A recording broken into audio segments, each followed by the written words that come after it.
Look at your ankles right now. Go ahead, I'll wait. See any puffiness? Because what I'm about to tell you might save your life. In Japan, we have a saying, the body whispers before it screams. Swelling is a whisper.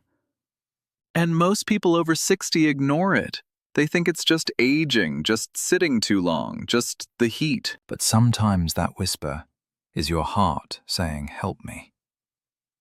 Or your kidneys. Or your liver. Today we're covering the 5 hidden causes of swelling that doctors often miss, the biggest mistakes that make it worse, and exactly how to get rid of it. Whether you're dealing with puffy ankles, swollen hands, or that tight feeling in your legs by evening. Hey everyone, Dr. Eric Madison here. And Sato Makoto. Eric, I noticed something interesting in your waiting room last week. What's that? 3 elderly patients, all with visible ankle swelling. All wearing compression socks. None of them wearing them correctly. That's actually a perfect example of what we're tackling today. People try to fix the symptom without understanding the cause. Like putting a bandage on a leaking pipe. Exactly. And here's what scares me. 60% of people over 65 experience some form of edema, but less than half ever mention it to their doctor. They accept it as normal. In Japan, we call this shikata ga nai. It cannot be helped. But that's not true. It can absolutely be helped. But first, we need to understand what's actually happening inside your body. And more importantly, when swelling is dangerous versus when it's just uncomfortable. So let's start with the big question. What is edema, really? In simple terms, it's fluid trapped in your tissues.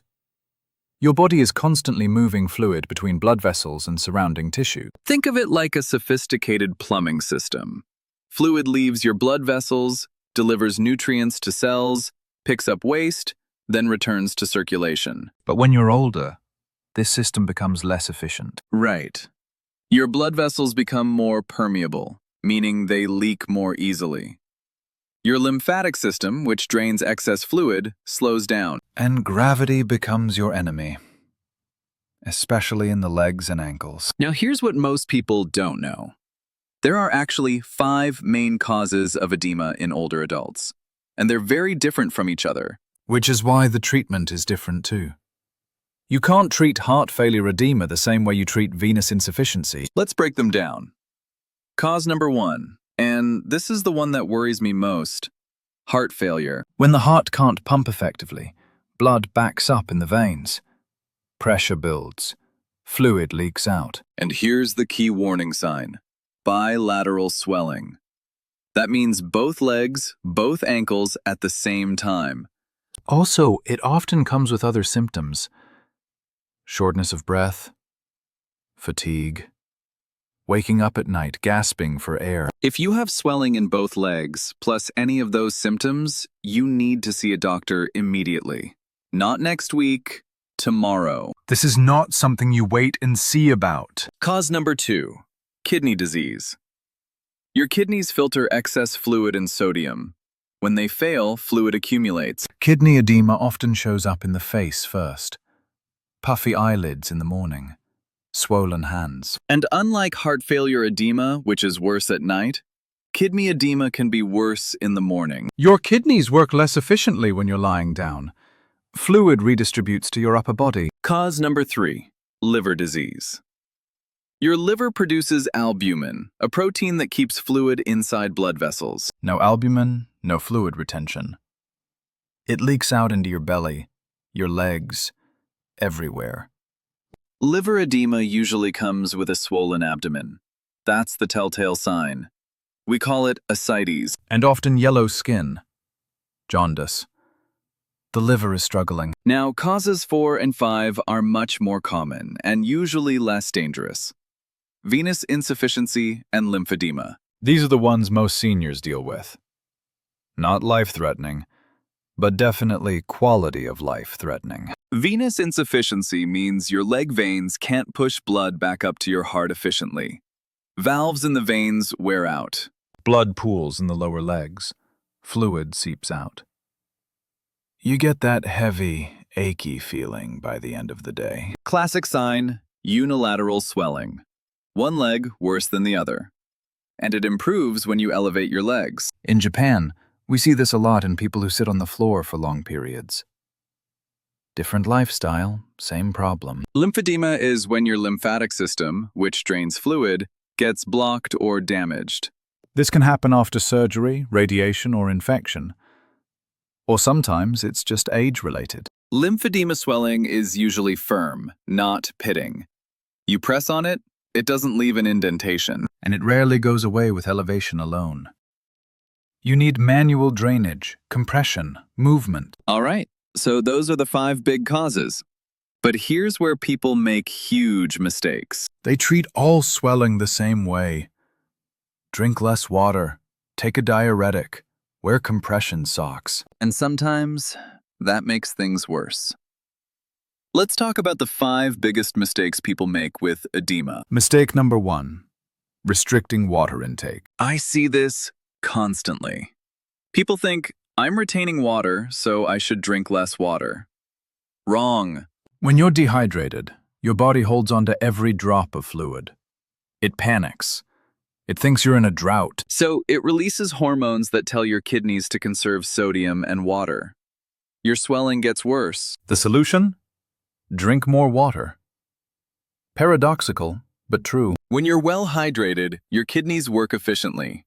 They flush out excess sodium. Swelling improves. In Japan, we recommend 8 to 10 glasses daily for seniors. Unless you have heart failure, then follow your doctor's advice. Mistake number 2, eating too much salt. Now this one is real, but it's more nuanced than people think. It's not just the salt shaker. Most sodium comes from processed foods: bread, cheese, canned soup, deli meat. The average American eats 3,400 milligrams of sodium daily. For seniors with edema, you want under 2,000. But here's the interesting part. Potassium balances sodium. If you eat enough potassium-rich foods, you can tolerate more sodium. Bananas, sweet potatoes, spinach, avocado.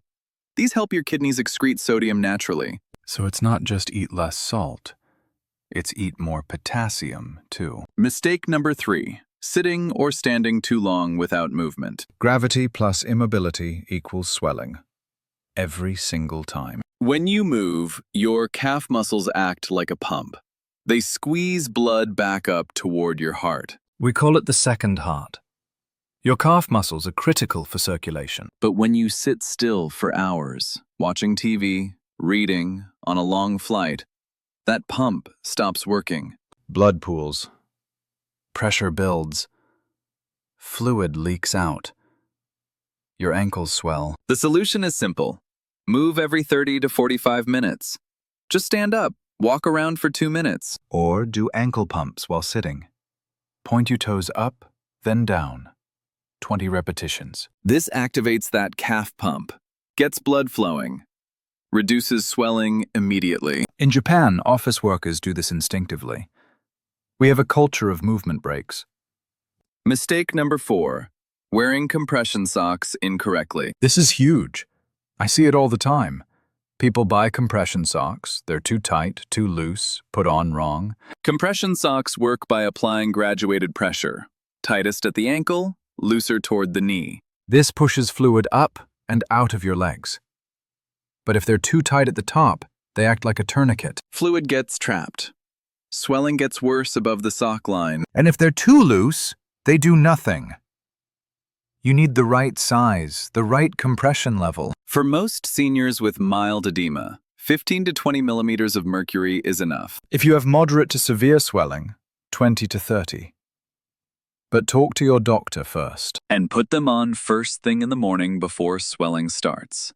Not at night when your legs are already puffy. Also, they're hard to put on. Use a stocking aid or ask for help. Don't give up because they're difficult. Mistake number 5, ignoring medication side effects. This is so common it's almost epidemic. Certain medications cause fluid retention. Calcium channel blockers for blood pressure. Amlodipine is notorious for causing ankle swelling. NSAIDs like ibuprofen. Steroids. Diabetes medications like pioglitazone. Even some antidepressants.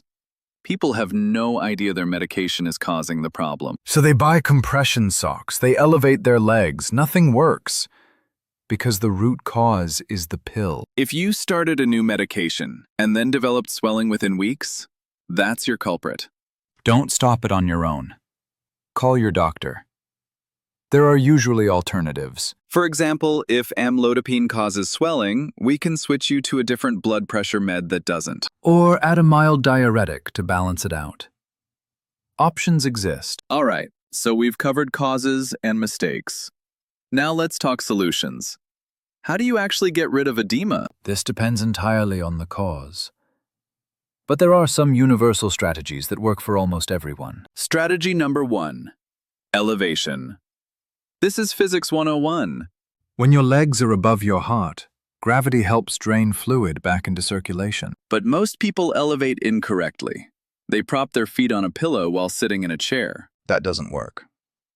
Your knees are bent. Blood still pools in your calves. You need to lie down. Put your legs straight up on 3 or 4 pillows, above the level of your heart. Do this for 20 to 30 minutes, 3 times a day. Morning, afternoon, evening. Within days, you'll notice improvement. The key is consistency. In Japan, we call this ashi wo ageru. Raise the legs. It's basic, but it works. Strategy number 2, lymphatic drainage massage. This is where Eastern and Western medicine beautifully align. Your lymphatic system doesn't have a pump like your heart. It relies on muscle movement and manual stimulation. Gentle massage in the direction of lymph flow helps drain excess fluid. Start at your ankle.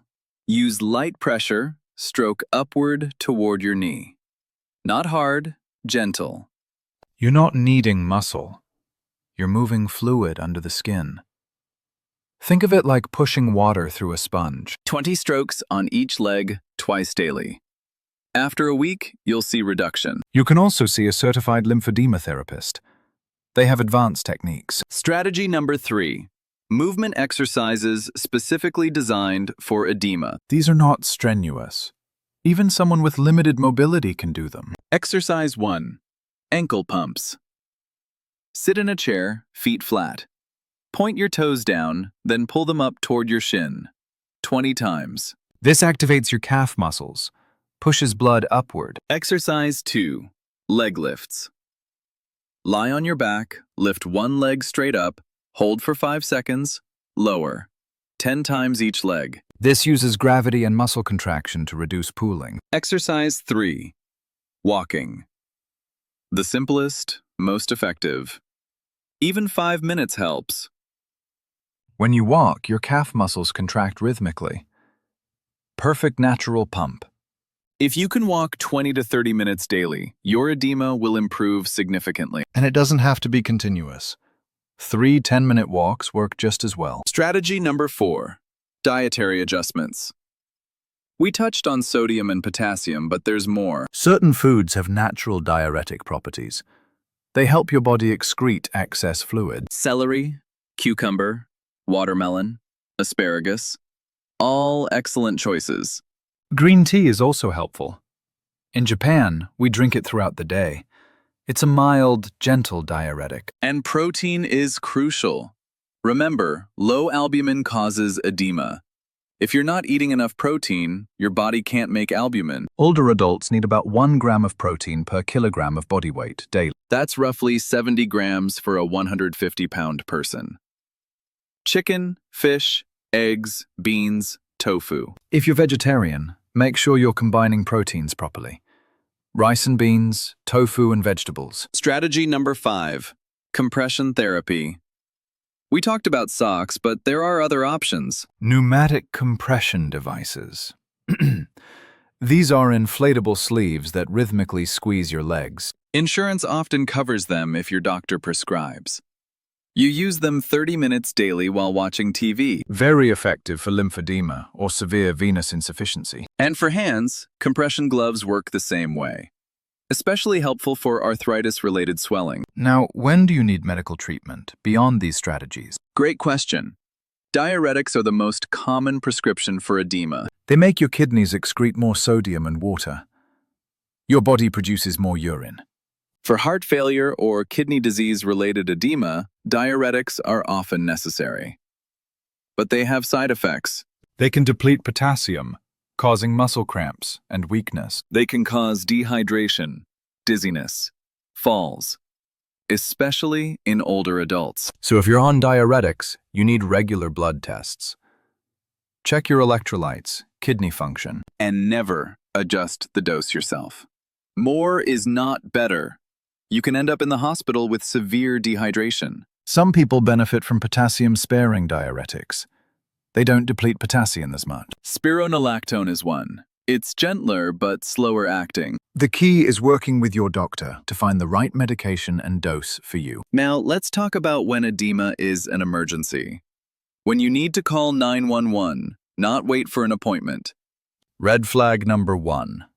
Sudden swelling in one leg only, especially with pain, warmth, and redness. That's a blood clot. Deep vein thrombosis. Life-threatening if it travels to your lungs. Do not massage it. Do not walk on it. Call emergency services immediately. Red flag number 2. Swelling with severe shortness of breath, can't lie flat, coughing up pink, frothy sputum. That's acute heart failure. Fluid backing up into your lungs. You need a hospital now. Red flag number 3. Swelling with chest pain, especially if it radiates to your arm or jaw. Possible heart attack. Edema can be an early warning sign of cardiac dysfunction. Red flag number 4. Rapid weight gain. 3 pounds in one day, 5 pounds in a week. That's fluid retention, not fat. Your body is holding water it should be eliminating. If you have heart failure, your doctor probably told you to weigh yourself daily. This is why. Sudden weight gain means your medication needs adjustment before it becomes an emergency. All right, let's bring this all together with a practical 7-day plan. This is for someone with mild to moderate edema. No emergency signs, wanting to improve naturally. Day 1. Assessment. Check your ankles, hands, face in the morning and evening. Take photos. Measure around the widest part of your ankle. Write it down. You need a baseline to track progress. Day 2. Start elevation. 3 times daily, 20 minutes, legs above heart. And begin ankle pumps. 20 repetitions every time you sit down for more than 15 minutes. Day 3. Add dietary changes. Cut processed foods. Focus on fresh vegetables, lean protein, whole grains. Track your sodium intake. Read labels. Most people are shocked by how much hidden salt they eat. Day 4. Introduce walking. Start with just 10 minutes. If you can't do 10, do 5. If 5 is too much, do 1 minute every hour. The goal is not speed or distance. It's activation of the calf pump. Even slow walking helps. Day 5. Begin lymphatic massage. Gentle strokes from ankle to knee, 20 times each leg, morning and night. Use lotion so your hands glide smoothly. No hard pressure. You should feel relaxed, not sore. Day 6. If you have compression socks, start wearing them correctly. Put them on first thing before swelling begins. If you don't have them yet, measure your leg and order the right size. Don't guess. Day 7. Reassess. Measure your ankles again. Compare to day 1. Take new photos. Most people see at least some improvement within a week if they're consistent. If you see no change at all, or if swelling gets worse, time to see your doctor. Something else is going on. But for many seniors, these simple strategies make a huge difference. Life-changing, really. Let me share something I've noticed in my practice. Patients who successfully manage edema have one thing in common. They're consistent. Not perfect, but consistent. You can't elevate your legs once and expect results. You can't walk one day and sit the rest of the week. It's the daily habits that matter. The small things, done repeatedly. And here's the good news. Once you get into a routine, it becomes automatic. Your body adapts. Your circulation improves. The swelling reduces. Then you maintain it with much less effort. I also want to address a common misconception. Some people think edema means kidney failure or heart failure. And they panic. They assume the worst. Most edema in older adults is not organ failure. It's usually venous insufficiency or medication-related. Still important to address, but not immediately life-threatening. That said, don't ignore it. Chronic edema can lead to skin breakdown, infections, reduced mobility. The skin on your legs becomes fragile. Minor bumps cause wounds that don't heal well. We see this a lot in diabetic patients with edema. Wounds on the lower legs that become infected. Prevention is so much easier than treatment. Manage the edema before complications develop. Now, one more strategy we haven't mentioned. Cold water therapy. This is interesting. Cold causes blood vessels to constrict, reducing fluid leakage. Some people find relief with cool foot baths. Not ice cold, just cool. 15 to 20 minutes. In Japan, we alternate hot and cold. Warm water for 2 minutes, cool water for 1 minute. Repeat 3 times. This creates a pumping action. Blood vessels dilate and constrict, moving fluid. It's called contrast bathing. Athletes use it for injury recovery. But be careful if you have neuropathy. Diabetics especially. You might not feel if the water is too hot. Always test water temperature with your hand first. Never go by feel in your feet. All right, let's talk about supplements. Do any actually help with edema? A few have evidence. Not miracle cures, but they can support conventional treatment. Horse chestnut extract has been studied for venous insufficiency. It strengthens vein walls, reduces leakage. Typical dose is 300 milligrams twice daily. But it can interact with blood thinners, so check with your doctor. Magnesium is another one. Many older adults are deficient. Magnesium helps regulate fluid balance. 200 to 400 milligrams daily can reduce mild edema. It also helps with muscle cramps, sleep. Vitamin B6 in small doses may help with premenstrual edema in younger women, but evidence is weak for seniors. And dandelion root is a natural diuretic. Some people swear by it. Science is mixed. Bottom line, supplements might help mildly, but they're not replacements for the core strategies we discussed. Think of them as support, not solutions. Before we wrap up, I want to emphasize something. Edema is a symptom, not a disease. Always ask why. Why is this happening? What's the root cause? If you treat the symptom without addressing the cause, you'll never fully resolve it. And sometimes the cause is multifactorial. Medication plus immobility plus high-sodium diet. You have to address all the contributing factors, not just one. This is why a comprehensive approach works better than isolated intervention. Okay, so let's recap the key points. 5 causes of edema: heart failure, kidney disease, liver disease, venous insufficiency, lymphedema. 5 mistakes to avoid: restricting water, too much sodium, immobility, wrong compression, ignoring medication side effects. 5 strategies that work: elevation, lymphatic massage, movement exercises, dietary changes, proper compression. And know the emergency signs: sudden one-leg swelling, shortness of breath, chest pain, rapid weight gain. If you take away one thing from today, let it be this: don't accept edema as inevitable aging. You have more control than you think. Simple daily actions make a real difference. And if you're struggling, talk to your doctor. There are treatments available. You don't have to suffer in silence. We'd love to hear from you. Are you dealing with edema? What strategies have you tried?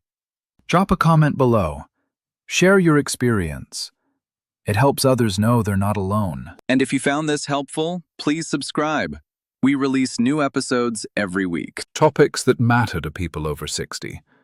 Heart health, joint pain, sleep, nutrition. Real science, practical advice, no hype. Next time, we're discussing balance and fall prevention. Eric has a patient story that will shock you. It involves a simple bathroom rug and a 3-month hospital stay. Until then, take care of yourselves. And take care of each other. Start with the 7-day plan. Measure your progress. You might be surprised how quickly your body responds. Remember, the body whispers before it screams. Listen to the whisper. And one more thing. If you're on multiple medications, bring the list to your next appointment. Ask your doctor, could any of these be causing my swelling? It's a fair question. Doctors appreciate informed patients. We want you to be engaged in your care. Partnership produces better outcomes than passive compliance. All right, everyone, that's it for today. Thanks for watching. Stay healthy, stay curious, and we'll see you next time.